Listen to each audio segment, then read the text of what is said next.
Hello students, class 12th physics. आज हम discuss करेंगे साइक्लोट्रॉन के बारे में। ये काफ़ी इंपॉर्टेंट टॉपिक है from exam point of view also. इससे रिलेटेड क्वेश्चन आ सकता है 4 to 5 मार्क्स में। ठीक है, तो समझेंगे कि साइक्लोट्रॉन क्या होता है। साइक्लोट्रॉन क्या है? एक तरह की मशीन है, ठीक है, जो यूज़ की जाती है to accelerate charged particles to very high speed. Charge particle को बहुत ज़्यादा स्पीड से मूव करवाने के लिए, बहुत हाई स्पीड से मूव करवाने के लिए कि किस मशीन का यूज़ करते हैं हम? साइक्लोट्रॉन का यूज़ करते हैं। ठीक है, तो उसके पास अगर स्पीड ज़्यादा होगी तो उसकी एनर्जी भी क्या होगी? ज़्यादा होगी, बिकॉज काइनेटिक एनर्जी क्या होती है? Half mv²। So if v increases then it's energy increases. ठीक है, तो साइक्लोट्रॉन क्या होता है? It is a machine use to accelerate charged particles to very high speed, that is to very high kinetic energy.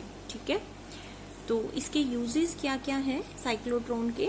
तो cyclotron जो है वो यूज किया जाता है to study nuclear reactions. Nuclear reactions को न्यूक्लियर रिएक्शंस अगर हमें करवानी है तो उसके अंदर हमें काफी हाई चार्ज पार्टिकल को एक्सलरेट करवाना होता है, बम्बार्ड करवाना होता है। ठीक है, ताकि उनके पास बहुत ज्यादा हाई एनर्जी हो। हाई एनर्जी चार्ज पार्टिकल को हम क्या करवाते हैं? एक्सलरेट करवाते हैं, बम्बार्ड करवाते हैं, तब रिएक्शंस जो है वो पॉसिबल हो पाती हैं। ठीक है, तो इसके लिए हमें किसका यूज करना पड़ता है? साइक्लोट्रॉन का यूज करना पड़ता है। वो ही चार्ज पार्टिकल को क्या करेगा? हाई स्पीड देगा। ठीक है, या फिर इसको हम यूज करते हैं to insert an ion in a solid. अगर कोई सॉलिड है, ठीक है, उसके अंदर हमें क्या करना है? उसके न्यूक्लियस के अंदर हमें कोई आयन को इंजेक्ट करवाना है, इंसर्ट करवाना है, तो बहुत हाई स्पीड से इंसर्ट करवाते हैं। ठीक है, तो उसकी सॉलिड की प्रॉपर्टीज को चेंज करने के लिए, तो उसके अंदर भी हम इसका यूज करते हैं। एक और है use to start radio active decay. Radio active भी एक्चुअल में न्यूक्लियर से ही रिलेटेड है। ठीक है, तो गामा रेज, एक्स रेज ये आपने सुना होगा। तो रेडियो एक्टिव डिके के अंदर भी इसको अगर हमें इनिशिएट करवाना है, स्टार्ट करवाना है इन रिएक्शंस को, तो हम किसका यूज करते हैं? साइक्लोट्रॉन का। ठीक है, क्योंकि इसके अंदर भी हमें बहुत ज्यादा हाई एनर्जी चार्ज पार्टिकल्स की रिक्वायरमेंट होती है। ठीक है, अब इसके लिए देखो, हमने अभी तक जो डिस्कस किया है वो क्या डिस्कस किया है? मैग्नेटिक फील्ड, मैग्नेटिक फोर्स के बारे में डिस्कस किया है। ठीक है, तो मैग्नेटिक फील्ड के बारे में अगर आपने ध्यान से सुना हो तो क्या मैंने कभी इसके अंदर बताया आपको कि वो उसकी वेलोसिटी को चेंज कर रहा है चार्ज पार्टिकल की? नहीं, अभी तक हमने ये डिस्कस ही नहीं किया है। ठीक है, जो मैग्नेटिक फील्ड है वो किसको इंक्रीज कर रही है? चार्ज पार्टिकल की वेलोसिटी को इंक्रीज नहीं कर रही है, सिर्फ क्या कर रही है? डायरेक्शन को चेंज कर रही है। ठीक है, आपने कहीं पे भी देखा होगा, अगर हमने ट्रेजेक्ट्री की बात की है तो वो क्या कर रहा था? उसके पाथ को चेंज कर रहा था, डायरेक्शन को चेंज कर रहा था। कहीं पे सर्कल, कहीं पे हेलिकल पाथ मिल रहा था, कहीं पे स्ट्रेट लाइन मोशन हो रहा था। तो इसका मतलब वो उसकी वेलोसिटी को चेंज नहीं कर रहा है। ठीक है, तो मैग्नेटिक फील्ड जो है वो वेलोसिटी को चेंज नहीं करती है, वो सिर्फ क्या करती है? डायरेक्शन को चेंज करती है। ठीक है, तो फिर अब इसकी कंस्ट्रक्शन के लिए सोचा गया कि अब क्या किया जाए कि मैग्नेटिक फील्ड जो है वो तो इसके अंदर हेल्प ही नहीं कर रही है उसकी वेलोसिटी को इंक्रीज करने के लिए। तो फिर क्या किया गया? फिर इलेक्ट्रिक फील्ड को इसके अंदर यूज किया गया। ठीक है, तो इसके अंदर हम इलेक्ट्रिक फील्ड और मैग्नेटिक फील्ड दोनों का यूज करते हैं। तो इलेक्ट्रिक फील्ड के अंदर आपने पढ़ा था, मैंने आपको पढ़ाया भी है कि जैसे यहाँ पे दो प्लेट्स ले ली और एक पॉजिटिव पोलैरिटी पे है, एक नेगेटिव पोलैरिटी पे है, तो नेगेटिव टू पॉजिटिव क्या बन रही है इसके अंदर? Electric field lines. ठीक है, तो ये फील्ड लाइंस यहाँ पे शो की है मैंने। तो यहाँ पे एक चार्ज पार्टिकल को छोड़ दिया गया इलेक्ट्रिक फील्ड के अंदर। तो चार्ज पार्टिकल को जब छोड़ा गया तो उसके ऊपर फोर्स क्या लगेगी? QE लगेगी। F is to QE in the direction of electric field. ठीक है, तो यहाँ से देखो A जो है वो एक्सेलरेशन किसके इक्वल आ गया? Force upon mass. तो फोर्स कितना है? QE/m। ठीक है, तो इसका मतलब इलेक्ट्रिक फील्ड को अगर हम स्ट्रॉन्ग करेंगे, इंक्रीज करेंगे, तो एक्सेलरेशन होगी, पार्टिकल की एक्सेलरेशन होगी। ठीक है, तो देखो v² is equals to u² plus 2as होता है। तो अगर हम डिस्टेंस को इंक्रीज कर दें, मतलब चार्ज पार्टिकल इस इलेक्ट्रिक फील्ड में अगर काफी टाइम तक रहे, ज्यादा टाइम तक रहेगा, टाइम ज्यादा के लिए रहने के लिए उसको डिस्टेंस भी क्या चाहिए? ज्यादा चाहिए। तो ज्यादा दूरी तक उसको अगर हम इसके अंदर रखेंगे तो हम उसकी वेलोसिटी को क्या कर सकते हैं? इंक्रीज कर सकते हैं। ठीक है, लेकिन दिक्कत क्या आ रही है कि हम इतनी बड़ी मशीन कैसे बनाएं? अगर हम इतनी बड़ी मशीन पॉसिबली चलो बना भी लेते हैं, ठीक है, कि उसका डिस्टेंस बहुत ज्यादा बड़ा कर दिया आपने, तो डिस्टेंस अगर हम बढ़ाते हैं तो इलेक्ट्रिक फील्ड की स्ट्रेंथ क्या होती है? डिक्रीज होती है। अगर इलेक्ट्रिक फील्ड डिक्रीज हो जाएगी तो एक्सेलेरेशन डिक्रीज हो जाएगी, एक्सेलेरेशन डिक्रीज हो जाएगी तो वेलोसिटी भी क्या हो जाएगी, डिक्रीज हो जाएगी। तो हमें क्या करना है, इसकी वेलोसिटी को इंक्रीज करना है, डिक्रीज थोड़ी करना है, ठीक है। तो इसका मतलब यहाँ पे दिक्कत है, इस तरह से हम इसका सेटअप नहीं कर सकते। तो इन्होंने क्या सोचा, इसकी कंस्ट्रक्शन किस तरह से की गई, इसकी कंस्ट्रक्शन का यूज किया गया क्रॉस्ड फील्ड के अंदर। क्रॉस्ड फील्ड मतलब इलेक्ट्रिक फील्ड और मैग्नेटिक फील्ड दोनों को कैसे रखा गया, 90 डिग्री के एंगल पे रखा गया, मतलब परपेंडिकुलरली उसको अप्लाई किया गया, ठीक है। तो जब इसको परपेंडिकुलरली अप्लाई किया और इसको क्या किया गया, एक सर्कुलर मोशन दिया गया, ठीक है। सर्कुलर मोशन के अंदर वो क्या रहेगा, ज्यादा देर तक कंसेंट्रिक सर्कल्स वो क्या करता रहेगा, कंसेंट्रिक सर्कल्स के अंदर घूमता रहेगा, ज्यादा देर तक उसके अंदर रहेगा वो फील्ड के अंदर, और स्ट्रॉन्ग फील्ड भी बना सकते हैं, हमें ज्यादा डिस्टेंस की जरूरत नहीं पड़ेगी, ठीक है। तो इसकी कंस्ट्रक्शन के अंदर क्या यूज किया गया, ट्रू होलो सेमी सर्कुलर कंटेनर्स, जो कि मेटल के बने हुए हैं, मेटेलिक कंटेनर्स का यूज किया गया, टू होलो सेमी सर्कुलर, ठीक है। तो टू होलो सेमी सर्कुलर मतलब इस तरह से है, होलो डीज बनाएगी, सेमी सर्कल है तो ये आपको डी की तरह नजर आ रहा होगा, तो इनको डीज भी बोला जाता है, ठीक है। तो 2 डीज लिए हमने जो कि मेटल की बनी हुई है, ठीक है, इस तरह से। और उसने क्या बोला कि एस हमने लिया है यहाँ पे source of the charge particle, जहां से चार्ज पार्टिकल जो है वो निकलेगा, ठीक है। तो हमने बीच में सोर्स रख दिया है। अब इस मेटेलिक डीज को हमने कनेक्ट किया है वेरी हाई वोल्टेज के साथ, ठीक है, बहुत ज्यादा हाई वोल्टेज है और उसकी फ्रिक्वेंसी भी क्या है, बहुत ज्यादा, एसी, ठीक है। एसी है मतलब ऑल्टरनेटिंग करंट। ऑल्टरनेटिंग का मतलब क्या होगा कि बार बार वो चेंज होगा, चेंज होगा तो मतलब जो हम वोल्टेज बैटरी कंसीडर की है, वोल्ट मीटर है, वो बार बार क्या करेगा, पोलैरिटी को चेंज करेगा, कभी प्लस माइनस, कभी माइनस प्लस, फिर प्लस माइनस, फिर माइनस प्लस, इस तरह से इसकी पोलैरिटी को बार बार क्या करेगा, चेंज करेगा। तो ये जो हाई फ्रिक्वेंसी ऑसिलेटर भी बोल सकते हैं हम इसको, ठीक है, ये क्या करता है, 1 सेकंड में 1 लाख बार उसकी पोलैरिटी को चेंज करता है, इतना फास्ट होता है ये प्रोसेस, ठीक है। 1 सेकंड के अंदर कभी कभी 10 लाख टाइम भी ये कर सकता है, 10 लाख भी कर सकता है, ये डिपेंड करता है कि आपने किस तरह का ऑसिलेटर यूज किया। तो इसकी फ्रीक्वेंसी से आप आइडिया लगा सकते हैं कि इसकी स्पीड कितनी ज्यादा होने वाली है, ठीक है। तो देखो यहाँ पे हमने ये सेटअप बनाया मैंने आपके लिए, देखो यहाँ पे क्या लगी हुई है, 2 डीज लगी हुई हैं, मेटेलिक डीज हैं, बीच में हमने सोर्स रखा है एस, ठीक है, और इसको हमने जोड़ दिया है हाई वोल्टेज के साथ, ठीक है। तो यहाँ पे प्लस टू माइनस क्या इंड्यूस हो जाएगी, इलेक्ट्रिक फील्ड, इस डायरेक्शन में इलेक्ट्रिक फील्ड लाइंस बनेंगी, और जो मैग्नेटिक फील्ड ली है वो आउटवर्ड ली है, मतलब इस तरह से है, मैग्नेटिक फील्ड ऊपर की तरफ आ रही है और इलेक्ट्रिक फील्ड इस तरह से है, ठीक है।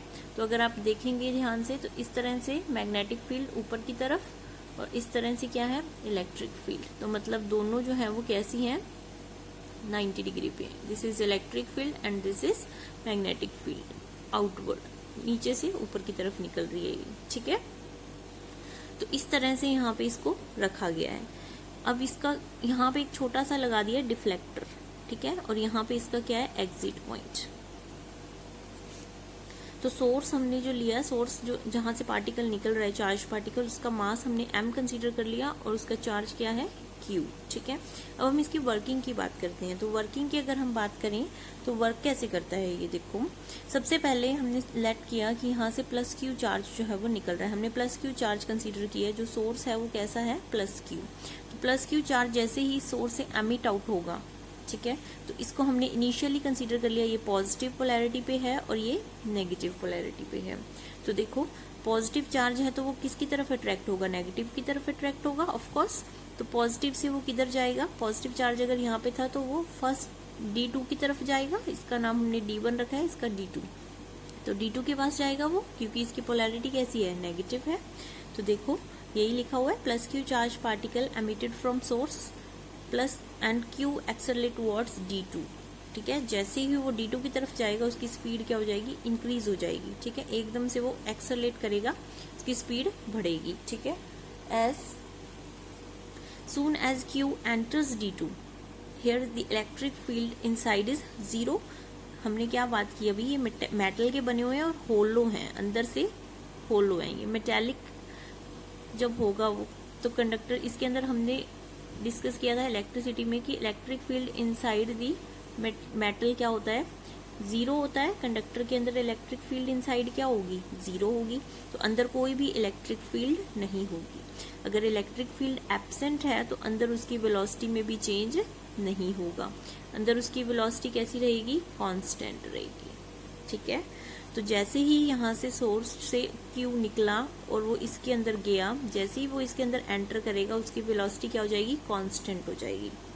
अब देखो v जो है वो इस डायरेक्शन में है और b जो है वो ऊपर की तरफ है, इसका मतलब दोनों के अंदर एंगल कितना है, 90 डिग्री। 90 डिग्री है तो ये कैसा पाथ फॉलो करेगा, सर्कुलर पाथ।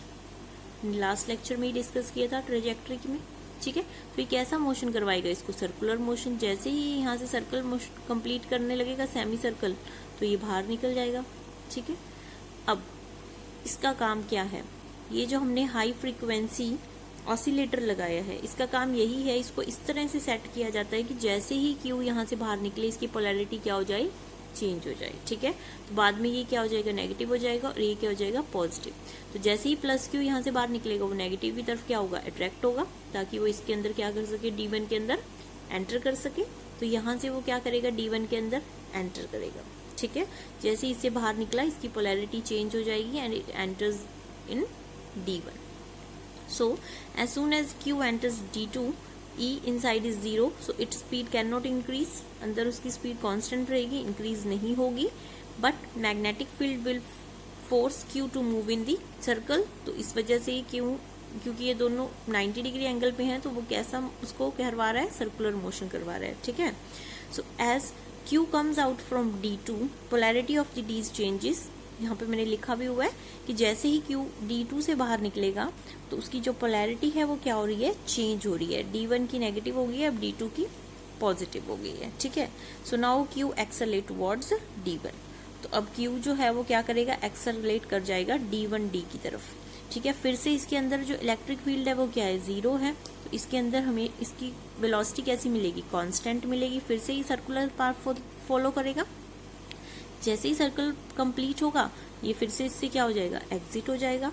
तो यहाँ से जब ये बाहर निकलेगा तो इसकी पोलैरिटी फिर से चेंज हो जाएगी, इस बार इसकी पॉजिटिव फिर से इसकी नेगेटिव, ताकि ये इसको अपनी तरफ क्या कर सके, अट्रैक्ट कर सके। लेकिन एक चीज जो ध्यान रखने वाली है वो ये है कि क्या ये एक ही सर्कल करेगा या फिर ये कंसेंट्रिक सर्कल्स करना शुरू करेगा। देखो जैसे ही ये इससे बाहर निकलता है इसकी वेलोसिटी में क्या हो जाता है, इंक्रीज हो जाता है। किसकी वजह से, इलेक्ट्रिक फील्ड की वजह से, क्योंकि यहाँ पे तो इलेक्ट्रिक फील्ड प्रेजेंट है ना बीच में, लेकिन इनके अंदर इलेक्ट्रिक फील्ड जीरो है, वहां पे उसकी वेलोसिटी क्या रहती है, कांस्टेंट रहती है। जैसे ही डी से बाहर निकलता है, इतना शॉर्टेस्ट डिस्टेंस ये कंप्लीट करता है, इसको हमने अगर लेट कर लिया स्मॉल डी है, तो ये जो स्मॉल डी डिस्टेंस है ये बहुत कम है, तो इसका मतलब इलेक्ट्रिक फील्ड यहाँ पे क्या है, बहुत ज्यादा। ठीक है, क्योंकि ई जो है वो क्या होता है, V/d। डी हमने बहुत कम लिया तो इलेक्ट्रिक फील्ड बहुत स्ट्रांग बन रही है, बहुत स्ट्रांग बन रही है, तो इसकी वेलोसिटी जो है वो बहुत तेज होती है। जैसे ही वो यहाँ से निकलता है उसकी वेलोसिटी क्या हो रही है, इंक्रीज हो रही है।